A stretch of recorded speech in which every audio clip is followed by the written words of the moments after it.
Então nós vimos basicamente que todos os tipos humanos, os tipos psicológicos, os tipos de personalidade que as pessoas têm, derivam dessas duas diferenças aqui. Primeiro, introversão e extroversão, que nós já aprofundamos nos domingos anteriores. E agora a gente vai entrar nessas duas diferenças aqui, percepção e julgamento. A função, todos nós temos uma função cognitiva, que é chamada de percepção. Todos nós temos uma função cognitiva, que é chamada por Jung, né, de julgamento. Vamos entender primeiro a diferença entre essas duas funções, para daí a gente ver como isso impacta nos nossos relacionamentos. Então, em primeiro lugar, essa função perceptiva, o que ela é? Bem simples. Todos nós olhamos para o mundo, observamos, né? Temos a experiência das coisas do mundo, lá o carro, o cachorro, as pessoas, as nuvens e assim por diante, e formamos na nossa mente, na nossa estrutura cognitiva, representações dessas coisas. Isso é o que Jung chama de função perceptiva. Percebemos, construímos na nossa mente. E também vamos aperfeiçoando, refinando esses modelos. Então, por exemplo, você, quando é criança, entra em contato pela primeira vez com um cachorro. A criança vê o cachorro latindo, se comportando lá, correndo. A criança vai formar uma representação mental, um conhecimento sobre o que é um cachorro. Pergunto para vocês, a partir do momento que a criança cria esse conhecimento, ele estaciona aí ou a criança continua refinando o conhecimento que ela tem sobre o cachorro? O que vocês acham? É obviamente que ela continua, porque ela viu um cachorro.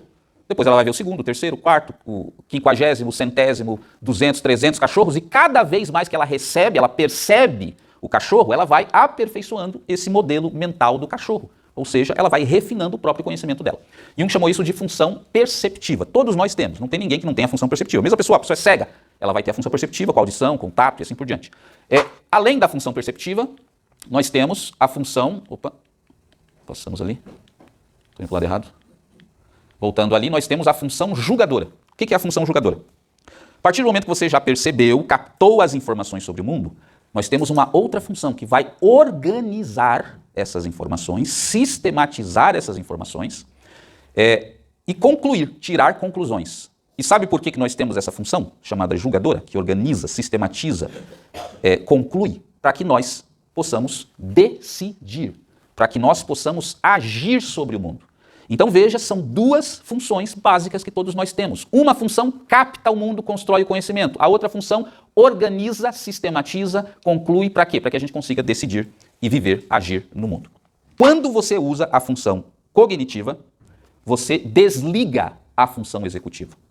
Quando você usa a função executiva, você desliga a função cognitiva. Por isso que quando a pessoa pergunta para você sobre o carro, você diz assim, com uma semana de uso, você vai dizer assim, olha, não sei. Simplesmente não sei. Porque você só está captando as informações ainda. No começo você só capta, você não está organizando ainda. Mas no momento que você vai começar a decidir, você desliga a cognitiva e aciona a executiva. O seu cérebro para naquele momento com as informações que você tem e começa a organizá-las, sistematizá-las, tirar conclusões para que você possa decidir e agir no mundo. Então você não usa as duas o tempo todo ao mesmo tempo. Ou você está usando uma, ou você está usando outra.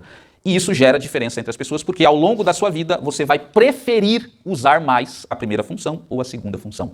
Isso vai desenvolver mais a sua cognição, a sua percepção, ou a sua função executiva, a sua função julgamento. E aí você vai ter dois tipos de pessoas diferentes. O tipo de pessoa, que a gente pode chamar perceptiva, cognitiva, ou tipo julgador e executivo. Qual a diferença entre as duas? Vamos ver dois tipos de diferenças aqui. Primeiro na cognição, no pensamento, e segundo no comportamento das pessoas. Então, na cognição, veja como é o tipo julgador, ou o tipo executivo. A pessoa ela vai ter essas características. Opiniões bem definidas. Crenças fortes. Vai ser uma pessoa decidida, voltada a tomar decisões, fazer decisões. Cabeça fechada, é um termo que volta e meia aparece para esse tipo de pessoa, mesmo que às vezes pejorativamente. Rigidez cognitiva. A pessoa que tem rigidez cognitiva é a pessoa que ela tem crenças, que ela tem dificuldade de mudar, mesmo quando ela é exposta a evidências, a informações diferentes sobre o mundo. Então veja, o tipo julgador ou o tipo executivo vai ter uma característica bem específica de comportamento, ou melhor, de cognição, de pensamento. Por quê? Porque ele desenvolveu mais o circuito executivo durante a vida. Isso ocorre desde o início da vida até a fase adulta. A pessoa vai preferindo usar um circuito, vai desenvolvendo aquele circuito, e ela se sente mais confortável de ser uma pessoa julgadora executiva, que tem opiniões definidas, crenças. Agora, essas diferenças também têm impacto no comportamento da pessoa. e principalmente no comportamento em relação ao mundo exterior. A pessoa do tipo julgador, executiva, que desliga mais rápido o circuito de captar a informação do ambiente, ela vai adquirir um comportamento, veja, mais proativo, que intervém no mundo, mais disciplinado, mais estruturado, mais planejado. Então é uma pessoa que planeja mais, é uma pessoa que age mais no mundo, é uma pessoa que organiza o mundo. Por quê? Porque a mente dela é dessa forma. Ela capta um pouco e já quer organizar na cabeça dela as ideias, já quer ter opinião. Então quando ela vai agir no mundo, ela vai querer organizar o mundo, interferir. Isso aqui está fora do lugar, não devia estar desse jeito. E a pessoa vai adquirindo um estilo de vida que é mais planejado, é mais disciplinado, é mais estruturado. E ela é mais proativa porque ela decide mais rápido. Então se ela decide mais rápido, ela age mais rápido. Então ela é proativa. A pessoa do tipo cognitivo, como é que vai ser o comportamento dela em relação com o mundo? Vai ser uma pessoa mais flexível, vai ser uma pessoa mais adaptável, vai ser uma pessoa mais espontânea, vai ser uma pessoa mais interativa, que interage mais com o mundo, e vai ser uma pessoa mais exploradora, curiosa, porque ela está querendo captar mais informações sobre o mundo. Então veja essa diferença de comportamento que surge entre as pessoas. A pessoa perceptiva, ela mantém a mente mais aberta, vai captando informações, vai explorando, vai interagindo, porque o foco dela é refinar o conhecimento que ela adquiriu do mundo. A pessoa executiva não. A pessoa executiva, ela adquire um pouco de conhecimento, já fecha, desliga o circuito, já formou aquelas opiniões fixas e ela já começa a agir no mundo. Ela já começa a usar essas informações para intervir no mundo, para organizar o mundo, para intervir no mundo. Então, as pessoas dos dois tipos vão adquirir essas duas diferenças de comportamento. Resumindo, o tipo julgador, ele é organizado. Essa é a palavra-chave. É uma pessoa organizada. Se ela é mais organizada, é mais rígida na organização dela, o que acontece com a adaptabilidade dela às diferentes situações? O que acontece? Se a pessoa é mais organizada, é mais planejada e acontecem situações, o que vai acontecer com a capacidade dela de se adaptar? É menor. Ela tem mais dificuldade de se adaptar às situações que surgem. Por quê? Porque ela é estruturada, é organizada, é planejada. Então ela vai adquirir essa dificuldade. No caso da pessoa perceptiva, cognitiva, a palavra-chave para ela é adaptação. Ela é uma pessoa que se adapta a diferentes circunstâncias. Ela se sente à vontade com o novo, com as coisas inusitadas que vão acontecendo e ela vai se adaptando. Só que se ela é mais adaptável, é mais flexível, o que vai acontecer com a organização dela? Ela vai ter mais dificuldade de organização. Será mais desorganizada. Então, nós podemos fazer o nosso teste, como nós fizemos já da introversão e extroversão, porque o nosso objetivo aqui é nos conhecermos para que a gente consiga avançar nas nossas dificuldades relacionais. Você precisa compreender o outro para você conseguir aceitar. E às vezes você está dando murro em ponta de faca porque você acha que a pessoa pode ser como você. E muitas vezes não pode. Então, o J é a pessoa julgadora executiva. O P é a pessoa perceptiva ou cognitiva. O teste geralmente é feito com a relação da pessoa com o mundo exterior, não com a mente, que vai ter uma diferença aí que depois a gente vai colocar. Se você é mais organizado na sua relação com o mundo exterior, você é uma pessoa do tipo J. Se você é mais uma pessoa adaptável a diferentes circunstâncias e, portanto, menos organizado, você é a pessoa do tipo P. Então, acredito que você já deve ter pensado aí e a gente já pode fazer o nosso quadro. Então, vamos lá. Raquel, é P ou J? J, organizado, rígido, menos adaptável. P, adaptável, mais flexível, menos organizado. J ou P? Eu acho que eu sou desorganizada. Então você é P, pronto. Raquel. Opa, colocando no lugar errado. Se é desorganizado, já é P. Tá? É uma P. Então a Doraci, P. Agora vamos concluir com o impacto que isso tem nas nossas relações. Se você é P ou se você é J. Veja, primeiro impacto. O P e o J têm estilos de vida bem diferentes. O J tem um estilo de vida mais organizado, planejado, gosta de planejar tudo, gosta de planejar a sua vida, tenta controlar o ambiente, controlar a sua vida para que nada saia do controle, mesmo sabendo que é impossível praticamente controlar a sua vida, mas ele tenta. Já o estilo de vida do P, como é? É o bicho solto. É o cara que gosta da liberdade, ele não gosta de estrutura. Ele gosta de viver livre, de ser livre, é aquela pessoa que pensa assim, quando chegar lá a gente vê. Já ouviu isso? Exatamente. Quando chegar lá a gente vê. O que você vai fazer da sua vida? Não sei, eu vou vivendo, deixa a vida me levar. Então o estilo de vida dele é completamente diferente. É uma pessoa mais flexível, é uma pessoa mais livre. E aí você começa a perceber que pode acontecer problemas de relacionamento quando essas duas pessoas se juntam. Que tipos de problema? Então, no caso do estilo de vida, olha os conflitos relacionais.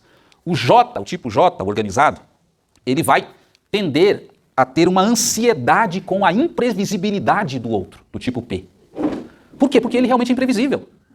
E aí a pessoa que é J, ela quer controlar tudo, e ela pode até conseguir controlar quase tudo na vida dela, mas ela não vai conseguir controlar o P. Porque ele é bicho solto. Então ela não vai controlar. O que isso pode gerar nela? Ansiedade. E lembra que a ansiedade pode gerar vários outros problemas na vida da pessoa. Ela pode ficar até doente, porque ela não consegue controlar. Veja só o caso da minha sogra e do meu sogro, que eu já citei um exemplo. Eles também têm essa diferença, P e J. O meu sogro é P roxo. A minha sogra é J roxa. Ela é totalmente organizada, tal. Aí o que aconteceu? Ela decidiu não entrar mais em consultas com meu sogro. Ela disse, não entro mais. Ela falou para mim a última vez, não entro mais em consulta. Por causa da imprevisibilidade dele. Das coisas que ele começa a falar com o médico e ela não sabe o que vai acontecer e isso faz mal para ela. Porque ela não sabe o que ele vai falar e vai fazer. E ele apronta nas consultas. Ele começa a conversar com o médico e daí dizendo isso e aquilo, daí ele fala, chega bem assim, só para você ter uma ideia. O médico vai falar, vai ver os exames do coração, aí ele fala assim, o meu cardiologista disse que esse remédio não é bom. Aí o médico ficou olhando para ele, falou, seu cardiologista? Ele falou, o meu cardiologista, que tem um cardiologista que me acompanha, e ele disse que esse remédio não é bom, que faz mal para isso, para aquilo. Aí o médico já fica desconfiado. Aí o médico pergunta, mas quem é o seu cardiologista? Aí ele fala o nome, é o médico fulano de tal, cara da internet. Né? O médico da internet. Aí até o médico descobriu, mas ele vai brincando com o médico, entre aspas, e a minha sogra do lado. E ela se contorcendo ali, porque ela é uma tipo J. E ela chegou à decisão, não entro mais, vai sozinho, fica lá, conversa, porque teve algum médico até que tentou internar ele. Porque ele com essas brincadeiras, o médico anotou lá, um psiquiatra anotou que ele estava precisando ser internado. Aí até falou com a filha, né, não com a Priscila, com a outra, israelita. E a israelita explicou, não, é o jeito dele, ele faz isso mesmo, não sei o que, tal. Daí acabou não sendo internado, mas o médico já foi pedir autorização para a filha para internar compulsoriamente ele. Falou, pô, vai se suicidar. Porque ele chega lá e começa com as histórias. Quais são seus objetivos de vida? Eu só estou esperando partir para a eternidade, como ele fala. Né, claro, ele fala isso desde que ele tinha 30 anos aqui, pregando na igreja, né, que o nosso anseio como cristão, mas ele não explica para o médico, né? O nosso anseio como cristãos é ir para a eternidade. Às vezes chega num médico psiquiatra e você diz para ele que o seu anseio é partir para a eternidade. O que você acha que o médico vai fazer? Esse é um suicida em potencial, vamos internar. Então, exemplo de como esses dois estilos de vida podem gerar conflitos relacionais. Geram. O tipo P, ele pode se sentir sufocado vivendo com o tipo J, organizado, porque ele quer ter uma vida mais espontânea, mais livre. E essa pessoa do tipo J não, ele quer controlar tudo, ele quer planejar tudo, e a pessoa pode se sentir sufocada. Isso pode trazer, inclusive, sérios problemas no casamento, na família, etc. Por quê? Porque são pessoas do tipo diferente. A não ser que não se adapte ao outro. Exatamente, essa aqui é a questão. Ou seja, o B quando convive com o J, ele se sente num país comunista, né? Por aí, exatamente. Né? É um ditador ali que tem que estar tudo certo, tudo organizado, né? E ele, meu Deus, tem que sair daqui. Né? Tá, problemas de compreensão e aceitação. Vai existir também problemas de compreensão e aceitação. Por exemplo, o tipo J organizado, ele pode, veja agora, problemas de compreensão do outro, pode qualificar o P como desorganizado, como indisciplinado, como irresponsável. Ou seja, ele não está aceitando a diferença do outro. O outro tem que ser como eu, o outro tem que viver como eu, o outro tem que ter o mesmo estilo de vida do que eu. E se não for, está errado. O certo é a pessoa ser organizada, o certo é a pessoa ser disciplinada, o certo é a pessoa ser responsável. E veja, o certo, a pessoa que é desse jeito, ela tem outros problemas, vulnerabilidades. Ela é rígida, ela tem dificuldade de adaptação. O outro, ele tem facilidade de adaptação, ele é espontâneo. Ele consegue interagir com as coisas acontecendo em tempo real. Só que ele realmente vai ser mais desorganizado. Ele realmente vai ser menos disciplinado. Então, veja que pode gerar problemas de aceitação. Ali eu coloquei, o J, o que ele quer? Qual o objetivo de vida dele? Organizar o P. Ele quer organizar o P, essa é a meta de vida dele. E aí eu pergunto para você, vai conseguir? Não. Não vai. Pode haver um equilíbrio. O P conseguir guardar, não deixar as roupas espalhadas em casa, por exemplo, ele pode conseguir chegar nesse nível, mas ele nunca vai chegar no seu nível. Nunca. Então, se você não aceitar isso, você vai continuar com conflitos, sem conseguir usufruir dos benefícios do relacionamento, porque você não aceita. Por outro lado, veja, o P, tipo P, ele pode chamar o J, qualificar o J de rígido, de controlador, de neurótico. Ele não aceita a diferença. Não, esse cara, que nem o Guilherme falou ali, é um ditador aqui, essa casa virou uma ditadura agora. E aí ele não aceita. E aí, o P muitas vezes quer fazer o que com o J? Qual é a meta de vida dele? Tá ali, ó, descontrair o outro. Você é muito fechado, você não vive. Você só fica em função dessa casa. Fica aí na frente todo sábado lavando esse carro aí, encerando esse carro, tem que estar perfeito. Vive a vida. Então, frequentemente, o que ele quer fazer? Ele quer descontrair o J. Ok, mas ele vai conseguir descontrair o J no nível dele? Nunca. Porque as duas funções, a pessoa construiu essa personalidade desde criança. Não vai conseguir. Então tem diferenças no estilo de vida e tem diferenças também no estilo de cognitivo, né? Estilo de pensamento. Então vamos ver aqui os conflitos, geralmente envolvendo as diferenças de estilo cognitivo. Tipo J. Ele pode ser impaciente com a falta de decisão do P. Lembra que o J, ele desliga o interruptor da percepção para organizar, concluir e agir, decidir. Então ele é um tipo chamado também decisivo. Ele toma decisões facilmente. E aí como é que é a vida dele com um cara que é P? Que ele vai ficar, não sei ainda. Né? Espera um ano para ver se o carro é bom ou ruim. Então ele pode desenvolver uma impaciência pela falta de decisão do tipo P. O tipo P, por outro lado, ele vai ter o desafio de conviver com uma pessoa de mente fechada. Ou seja, aquela pessoa que tem opiniões firmes, crenças bem definidas e não tem flexibilidade cognitiva para rever. Realmente isso aqui talvez não seja bem como eu imaginava. Agora, vendo essas novas informações, eu consigo reformular o que eu pensava. A pessoa tipo J, ela tem dificuldade com essa flexibilidade. E aí o P, que é cabeça aberta, que é flexível, ele pode ter muita dificuldade de conviver com alguém que não tem essa flexibilidade de pensamento. Então, conflitos relacionais. E também problemas de compreensão e aceitação.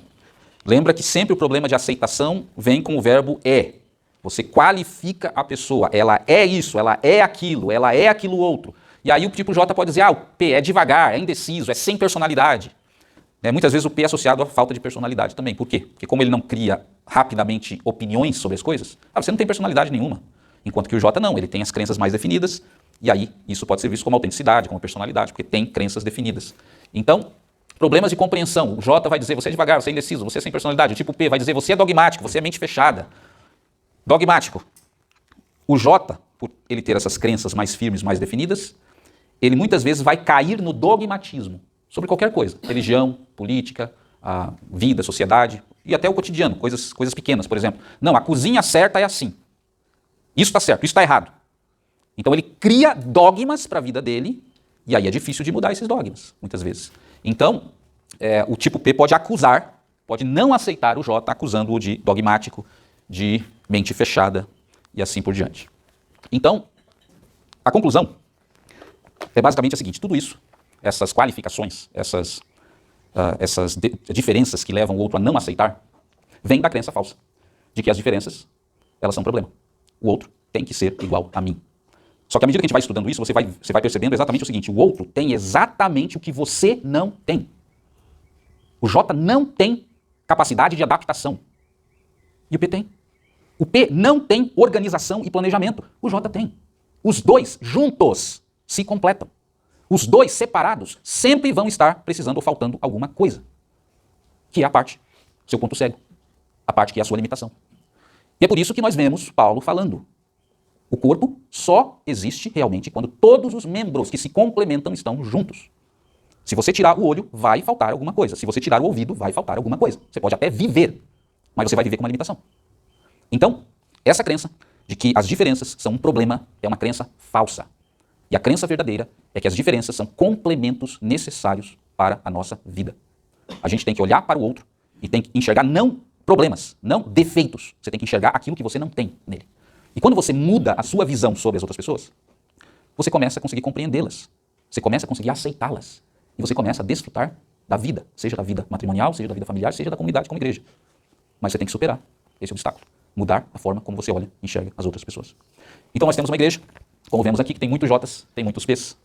E juntos, esse grupo pode conseguir fazer grandes coisas, se não olhar o outro como um problema, se não olhar a diferença como um problema. Mas se você levar isso para sua casa, isso também vai fazer diferença no seu casamento, na sua família.